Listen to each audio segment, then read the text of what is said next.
pagpatuloy ng pangangampanya sa eleksyon 2025, binahagi ng ilang senatorial candidate ang kanilang mga advokasya. May unang balita si James Agustin.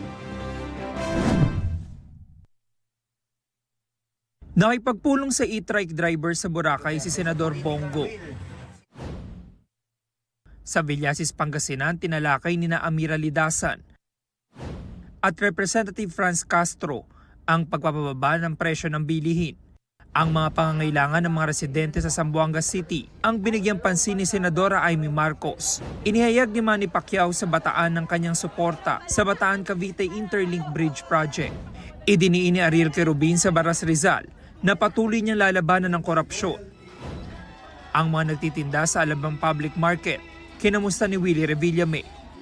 Ang matibay na pamamahala ang ibinida ni Senador Francis Tolentino sa Pasay. Kabilang ang kahalagahan ng pabahay sa mga iginiit ni Ben-Hur Abalos sa Quezon City. Sa anniversary ng publication ng PUP, binigyang diin ni Nars Alin Andamo at Teddy Casino ang kahalagahan ng campus journalism. Nakipagkita naman sa mga weaver at estudyante sa Antique si Senadora Pia Cayetano. Si Atty. Jimmy Bondoc bumisita kay Puerto Princesa, Palawan Mayor Lucilo Bayron. Si Senador Bato de la Rosa nag-ikot sa Gensan, pagbubutihin pa raw niya ang serbisyo sa bansa.